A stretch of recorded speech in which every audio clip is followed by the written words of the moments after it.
আপনার মতোই ভংসং সাংবাদিক দুই দেশের সম্পর্ক নষ্ট করতেছে। আরে দুই দেশের সম্পর্ক তো আপনি নষ্ট করছেন। হিন্দুরা শোনেন, হিন্দুরা 47 থেকে আমার কাছে তথ্য আছে, 47 থেকে ভালো আছে, আর হিন্দুদের পপুলেশন ক্রমশ কমে যাচ্ছে। আরে আরে মধ্যস্বত্বভোগী হওয়ারও একটা লিমিট আছে। মধ্যস্বত্বভোগী মানে বোঝেন তো, ভদ্রভাবে বললাম। ওই জায়গাতেই আজকের জবাব চাই বাংলার বিতর্ক এখানেই শেষ করলাম। কিন্তু আপনি আমাদের দেশের গর্বিত সেনাবাহিনী নিয়ে যে সমস্ত আজেবাজে শব্দ ইউজ করলে, এটা কি আসলে একটা দেশের সেনাবাহিনী এই সমস্ত শব্দ ইউজ করা যায়?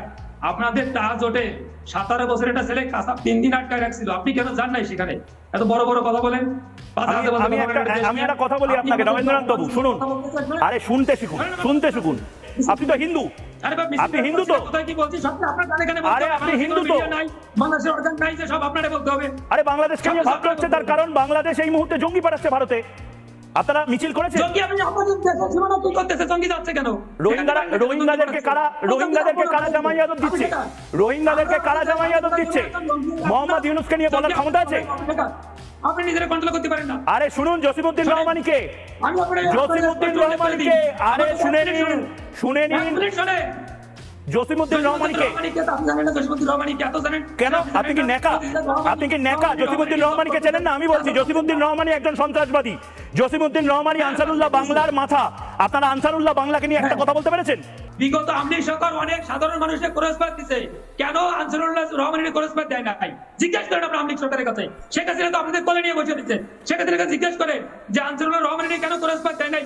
আমাকে একটা কথা বলুন, বাংলাদেশে হিন্দুদেরকে নিয়ে এই অসভ্যতাটা কতদিন চলবে? নাগা সাধুদের কি পাঠানো হবে? নাগা সন্ন্যাসীরা কি যাবে? আপনি পাঠান না। আমার কথায় নাগা সন্ন্যাসীরা যাবে না। যদি নাগা সন্ন্যাসীরা ডমরু বাজিয়ে যেতে শুরু করে, তখন আপনাদের ডমরুগুলো কোথায় যায় সেটা আমি দেখবো। যদি নাগা সন্ন্যাসীরা ডমরুটা বাজাতে শুরু করে, আপনার মতোই ভংসং সাংবাদিক দুই দেশের সম্পর্ক নষ্ট করতেছে। আরে দুই দেশের সম্পর্ক তো আপনি নষ্ট করছেন। দুই দেশের সম্পর্ক নষ্ট হওয়া সেদিন শুরু হয়েছে যেদিন একের পর এক হিন্দুদেরকে মারা শুরু হয়েছে। দুই দেশের সম্পর্ক সেদিন নষ্ট হয়েছে যেদিন চিন্ময় কৃষ্ণ প্রভুকে জেলে পাঠানো হয়েছে।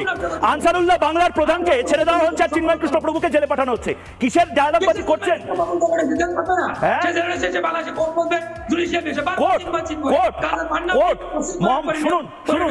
শুনুন একটা ব্রেকিং নিউজ আছে।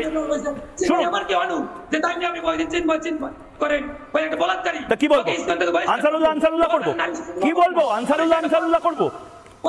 আরে কি বলবো? আনসারুল্লাহ করবো? নতুন বাংলাদেশকে সভ্য ভদ্র বাংলাদেশ বানাতে পারবেন কি পারবেন না? আরে ডায়লগবাজি পরে হবে। আগে বলুন হিন্দুরা ওখানে ভালো থাকবে কি থাকবে না? কালকে নগেন্দ্রনাথ বাবু এবং মামুন ভাই দুজনের সাথেই যে অর্ধেক আজকের বিতর্কটা চললো সেটা পুরো করব।